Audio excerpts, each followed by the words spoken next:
SM live. আজ থেকে 10 বছর 15 বছর আগে মুরব্বীরা বলে, আপনারা দেখেছেন বাবা মাঠে ঘাটে ফাঁকা যখন জায়গা হয় ওই সময় ঘোড়া শুট খেলা হতো, হ্যাঁ কিনা বলে? এইদিকে হতো না ঘোড়া শুট? ঘোড়া দেখবেন ঠিক এই জায়গার চুলগুলো কেটে খুব সুন্দর ডিজাইন করে, কারণ ঘোড়া যখন ছোটে ওই জায়গাটা খুব সুন্দর দেখায়। ঘোড়ার চুলগুলো যখন ওড়ে তখন সুন্দর দেখায়। আমাদের কিছু ছেলেরা, আমাদের ঘরের ছেলেরা এখন সেই ঘোড়ার মতো ছাট দেওয়া শুরু করেছে, হ্যাঁ কি না বলেন? এই রাস্তাঘাটে আপনারা ঘোরেন, দেখতে পান ঘোড়ার মতন মাল দুটো একটা ঘুরতে রাস্তায়, দেখেন না? তাহলে বুঝতে হবে ঘোড়া কি মানুষ না জানোয়ার? এই জানোয়ার না। তাহলে এই বান্দাকে যখন মরে যাবে, এই বান্দার যখন মওত হয়ে যাবে, ওকে কবরে শুইয়ে দিয়ে আমাদের মতো মানুষরাই ওর কবরের পাশে গিয়ে বলবে বিসমিল্লাহি ওয়া ফি সাবিলিল্লাহি ওয়া আলা মিল্লাতি রাসূলিল্লাহ। বলেন না বলেন না? ও ভাইজানেরা, ও নবী পাকের উম্মত উম্মতিরা, একটু ঠান্ডা মাথায় শুনে রেখে দেন। বাবা আমি জানি ও জীবনে মসজিদের গেটে পা দেয়নি, জীবনে রোজা করতো না, রমজান মাসে দিনের বেলায় খেয়ে বেড়াতো, নামাজের থাকতো না, শরিয়াতের হুকুম আহকাম মানতো না, অথচ ওই মানুষটার কবরের পাশে দাঁড়িয়ে আমরা বলতে থাকি বিসমিল্লাহি ওয়া ফি সাবিলিল্লাহি ওয়া আলা মিল্লাতি রাসূলিল্লাহ। এই বলেন না বলেন না? আল্লাহ পাকের ফেরেশতারা বলে, আল্লাহ পাকের বান্দারা তোরা ডাউ মিথ্যে কথা বলছিস, যাকে কবরে রেখে যাচ্ছিস ও মিল্লাতে রাসূল ছিল না। আল্লাহ ভালো জানে ওর মিল্লাতে রাসূল কারে বলে ও জানতো না, আর তার কবরের পাশে তোরা চিৎকার করে করে মিল্লাতে রাসূল রাসূল বলে তোরা চিৎকার করছিস। কবরে যার পুড়ে গিয়েছিস, কবরে যার রেখে যাচ্ছিস, ও মার এখনই খাবে, ওর একসাথে গুনি শুরু হয়ে যাবে। আর তোরা যারা মিথ্যা কথা বলে মিল্লাতে রাসূল বলে চালিয়ে দিয়েছিস, তোরাও একদিন আসবি, একসাথে তোদেরও কিন্তু ব্যবস্থা আছে। এই বুঝতে পারছেন? বোঝা যাচ্ছে না? শরীয়ত বলছে বেনামাজি, বেনামাজি যে নামাজ পড়ে না সে যদি মারা যায়, তারা জানাজা যেন কোনো আলেম হাফেজ না পড়ায়। কিন্তু আলেম হাফেজ যদি না যায়, ইমাম সাহেব যদি না যায়, চাকরি বটতলায় চলে যাবে, হ্যাঁ কি না? এই জোরে বলেন, যাবে না যাবে না? ও জানাজা যেন কোনো সাধারণ মানুষ পড়ায়, কোনো আলেম নয়। কিন্তু আজকের পরিস্থিতি, চাকরি মাসাত গেলে এখন পড়াতে হবে, বুঝতে পারলেন না? এমনি ইমাম সাহেবদের পেছনে বিরাট দল, মসজিদে ইমামতি করা মানে পেছনে দল তৈরি হয়ে যায়। ও ভাইজানেরা, ও নবী পাকের উম্মত উম্মতিরা, কান খাড়া করে শুনে রেখে দেন বাবা। আমি যে কথাটা বোঝাতে চাচ্ছি, আল্লাহ পাক রোজাদারদের কত ভালোবাসে, আল্লাহ পাক রোজাদারদের কত মহব্বত করে বাবা। কাল কিয়ামতের ময়দানে মাহশরে রোজাদাররা যখন হাসরের মাঠে উঠবে বাবা, ওই দিন দুটো দল হবে, একটা হলো নেককারের দল, আর একটা হলো বাবা মুজরিমের দল, গুনাহগারের দল। আমার আল্লাহ তাআলা ওই দিন আমার আল্লাহ পাক দেখবেন বাবা মুজরিম বান্দা বান্দিগুলো, গুনাহগার বান্দা বান্দিগুলো নেককারদের দলে ঢোকার চেষ্টা করছে বাবা। আমার আল্লাহ বারবার ওদিকে বলবেন আমতাজুল ইয়াউমা আইয়ুহাল মুজরিমুন, হে গুনাহগারেরা আজকে দিনে তোমরা আমার নেককার বান্দা বান্দীদের থেকে জুদা হয়ে যাও। আজকে ও দলে কেন? দুনিয়ার জমিনে তো তোমার ও দল ছিল না, দুনিয়ার জমিনে তোমার দল ছিল টিকিট কাটার দল, দুনিয়ার জমিনে তোমার দল ছিল ক্লাব বোর্ডের দল, দুনিয়ার জমিনে তোমার দল ছিল জুয়ার দল, দুনিয়ার জমিনে তোমার দল ছিল তুরুপ মারার দল, দুনিয়ার জমিনে তোমার দল ছিল চোরের সাথে দল। আজকে কেন আমার নেককারদের দলে তুমি জায়গা নাও? বেরিয়ে যাও, বেরিয়ে যাও। আমি আল্লাহ জানিয়ে দিলাম আজকে দিনে আমার নেককার বান্দা বান্দীদের থেকে তোমরা জুদা হয়ে যাও। আজকেও দলে জায়গা নেই। আল্লাহ পাক কোরআন পাকের মধ্যে বললেন, ইয়াউমা ইয়াফিরুল মারউ মিন আখি ওয়া উম্মিহি ওয়া আবি ওয়া সাহিবাতিহি ওয়া বানি। এত কঠিন দিন হবে ওদিন। ভাই বোনকে, বোন ভাইকে, মা বাপকে, আত্মীয় স্বজনেরা, বিবি বাল বাচ্চা কেউ কাউকে চিনতে পারবে না। ও ভাইজানেরা, ও নবী পাকের উম্মত উম্মতিরা, কান খাড়া করে শুনে রেখে দেন বাবা। আমার আল্লাহ পাক জানিয়ে দিয়েছেন, ইয়াউমা ইয়াকুমুর রূহু ওয়াল মালাইকাতু সাফফান লা ইয়াতাকাল্লামুনা ইল্লা মান আযিন। আমার আল্লাহ তাআলা জানিয়ে দিয়েছেন, ইয়াউমা ইয়াকুমুর রূহু ওয়াল মালাইকাতু সাফফা। আল্লাহ পাক কিয়ামতের ময়দানে আল্লাহ পাক মানুষদের, ফেরেশতাদের কাতারে দাঁড় করিয়ে দেবে। আমার আল্লাহ পাক বলছেন, লা ইয়াতাকাল্লামুন, কেউ কথা বলার সুযোগ পাবে না বাবা। সবাই দাঁড়িয়ে যাবে, কথা কেউ বলতে পারবে না। আমার আল্লাহ বললেন, লা তাতাকাল্লাম, লা ইয়াতাকাল্লামুন, কেউ সেদিন কথা বলতে পারবে না ইল্লা, আমার আল্লাহ পাক বললেন, ইল্লা মান আযিন, আমি আল্লাহ যাকে অনুমতি দেব ওই ব্যক্তি ছাড়া দ্বিতীয় কেউ কথা বলতে পারবে না।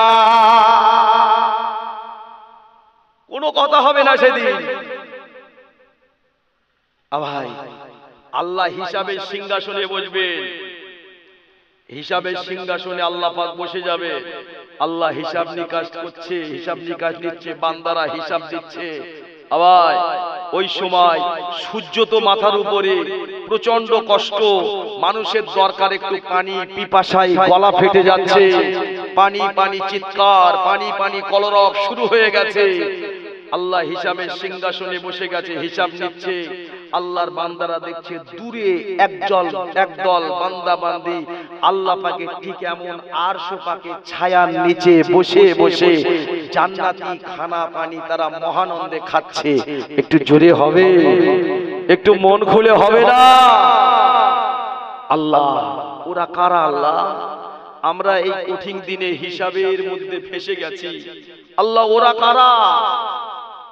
আল্লাহ, ওরা কি কাজ করেছিল দুনিয়ায়? ওরা কারা? আমার আল্লাহ পাক বলবেন, এই আমার বান্দা বান্দীরা, তোমরা শুনে রেখে দাও, জেনে রেখে দাও, আজকে দিনে, এই কঠিন দিনে আমার আরশ পাকের ছায়ার নিচে যারা জায়গা পেয়েছে, জান্নাতি খানা পানি পেয়েছে, ওরা অন্য কেউ নয়। আজকে দিনে যারা জান্নাতি খানা পানি খাচ্ছে, ওরা হলো দুনিয়ার আমার রমজানের রোজাদার বান্দা বান্দীরা। একটু জোরে হবে না? আল্লাহ রোজাদারদের কত ভালোবাসে দেখতে পাচ্ছে। আর সেই রোজার মাসে আমাদের সমাজে অনেক বুলেট বুলেট ছেলে দিয়ে বলে খিদে লাগছে, খিদে লাগছে, এই বলে না, বলে না, এই বলে না। অনেক মা বোন রয়েছে রোজা রাখে না। রমজানের একটা রোজা যদি ইচ্ছাকৃত ভাবে ছেড়ে দেয়, সারা জীবন রোজা রাখলেও ওই একটা রোজার সমতুল্য হবে? হবে? জোরে বলে, হবে না, হবে না। আমাদের সমাজে এরকম ছেলে, এরকম মেয়ে অনেক আছে, সেই রমজানের রোজা করে না।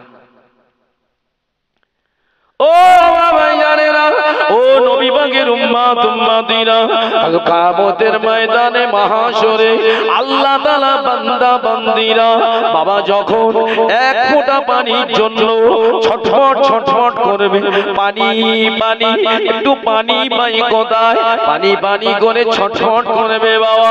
হাসরের মাঠে আল্লাহ তাআলার তরফ থেকে একদল ফেরেশতা হাজির হয়ে যাবে বাবারা। আল্লাহ তাআলার তরফ থেকে একদল ফেরেশতা হাসরের মাঠে দাঁড়িয়ে বলবে, ও রোজাদারেরা ছুটে এসো বাবা, ছুটে এসো বাবা, ও রোজাদারেরা ছুটে এসো বাবা, ছুটে এসো বাবা। আমার আল্লাহর ফেরেশতারা হাসরের মাঠে দাঁড়িয়ে দাঁড়িয়ে বলবে, কুলু অশরাবু হানিয়াম বিমা আসলাফতুম ফিল আইয়ামিল খালিয়া। ও রোজাদারেরা ছুটে এসো বাবা, রমজান মাসে দুনিয়াতে তোমরা দিনের বেলায় না খেয়ে না পান করে বাবা শুকিয়েছিলে, রমজান মাসে তোমরা দিনের বেলায় না খেয়ে না পান করে বাবা কষ্ট করেছিলে। ও রোজাদারেরা ছুটে এসো বাবা, আজকে দিনে আল্লাহ তাআলা তোমাদের কষ্ট দেবে না। জোরে বলো সুবহানাল্লাহ। ও রোজাদারেরা ছুটে এসো বাবা, ছুটে এসো বাবা, কুলু খাও। আজকে দিনে আল্লাহ তাআলা তোমাদের জন্য জান্নাতি খানা রেডি করে রেখেছে। কুলু জান্নাতি খানা খাও, অশরাবু জান্নাতি সালসাবিলার পানি তোমরা পান করো। ও রোজাদারেরা ছুটে এসো বাবা, ছুটে এসো। ফেরেশতারা ডাকছে বাবা, ওই সময় আমরা যারা এখানে বসে আছি সবাই ওই দিকে দৌড়াবো বাবা, কিন্তু দৌড়ালেই শুধু হবে না, সামনে আছে বর্ডার, ওই বর্ডারে কত রোজাদার ধরা পড়ে যাবে। এই ওয়াজ বুঝতে পারছেন? বুঝতে পারছেন কত রোজাদার ওখানে ধরা পড়ে যাবে। বাইরে থেকে আব্দুর রহিম, ভিতরে আব্দুল সাত্তার ডাকছে, আল্লাহ, এই আল্লাহর ফেরেশতা, ওই ভিতরে আব্দুল সাত্তার ভাই বসে আছে, আমি আর উনি তো একসঙ্গে ইফতারি করতাম, একসঙ্গে রোজা রাখতাম, পাশাপাশি তারাবিতে দাঁড়াতাম, উনি ঢুকতে পেরেছে, আমি কেন পাচ্ছি না? আল্লাহর ফেরেশতারা এক বাক্যে বলবে, উনি রোজাদার ছিল, ঢুকেছে, তুমি বাবা রোজায় ছিলে না। এই আফসোস হবে না? হবে না? এই ভালো লাগবে সেদিন? একজন মানুষ যদি সারাদিন মাঠে খাটে, সন্ধ্যাবেলা যদি পারিশ্রমিকটা না পায়, কাজ করতে পরের দিন আর ভালো লাগবে? এই ভালো লাগবে? সারা জীবন রমজানে রোজা করেছে, হাসরের মাঠে চেকপোস্টে ধরা পড়েছে, কেন? ফেরেশতা বলছে তুমি রোজায় ছিলে না বাবা। আবার সেদিন কি হবে ভাই? এই যে দাবি করছে আমরা দুজনে একই সঙ্গে রোজা রাখতাম, একসঙ্গে তারাবিতে দাঁড়াতাম, এর দাবি ঠিক, সত্য, কিন্তু কেন ধরা পড়েছে বাবু? মুসলমান আমার ভুল বুঝবেন না, কান খাড়া করে শুনে রেখে দেন বাবা। আমরা মনে করেছি শুধু সুবে সাদেক থেকে বাবা সেহরি থেকে সন্ধ্যা পর্যন্ত পেটটাকে না খাইয়ে শুকিয়ে রাখাটার নাম শুধু রোজা। না না বাবা, শুনে রেখে দেন, ভুল ব্যাখ্যা নেবেন না। পেটটাকে যেমন না খাইয়ে রমজান মাসে দিনের বেলা শুকিয়েছি বাবা, আমি আমার হাত দুটোকে রমজান মাসে অবৈধ জিনিস নেওয়া থেকে, হারাম কাজ করা থেকে বাবা, হাত দুটোকে রমজান মাসে রোজা রাখাতে পারিনি বাবা। পেটটাকে না খাইয়ে রমজান মাসে রোজায় রাখিয়েছিলাম ঠিকই বাবা, আমি আমার চোখ দুটোকে রমজান মাসে পরিস্ত্রী পরকন্যা দেখা থেকে বাবা, আমি আমার চোখ দুটোকে রমজান মাসে রোজা রাখাতে পারিনি বাবা। পেটটাকে রোজা রাখিয়েছিলাম দিলাম ঠিকই, কিন্তু আমি আমার কান দুটোকে রমজান মাসে দিনের বেলা হিন্দি আর বাংলা ফিল্মের গান শোনা থেকে কান দুটোকে রোজায় রাখাতে পারিনি বাবা। পেটটাকে না খাইয়ে না পান করিয়ে রোজা রাখিয়েছি ঠিকই, কিন্তু আমি আমার পা দুটোকে রমজান মাসে দিনের বেলায় হারাম জায়গা অবৈধ জায়গা যাওয়া থেকে পা দুটোকে রমজান মাসে রোজায় রাখাতে পারেনি বাবা। এমন রোজাদার হাসরের মাঠে ওই বর্ডারে কিন্তু আটকে যাবে।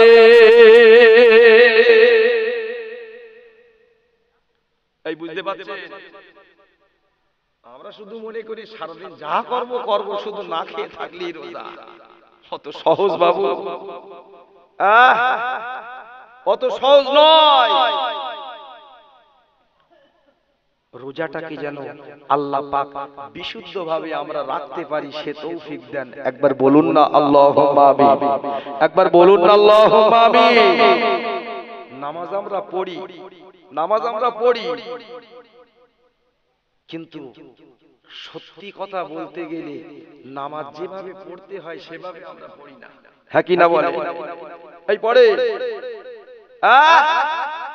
জি না, কোরআন জানে না, সূরা কিরাত কিচ্ছু জানে না। ৬২ বছরের চাচা নামাজ পড়তেছে, ঠোঁট নাড়তে বিড়বিড় করে, বিরাট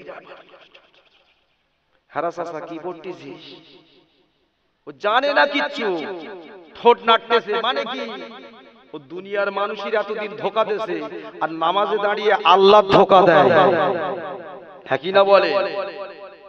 আজকে ৬২-৬৩ বছর বয়স হলো, একটু কোরআনটা শিখতে পারলো না।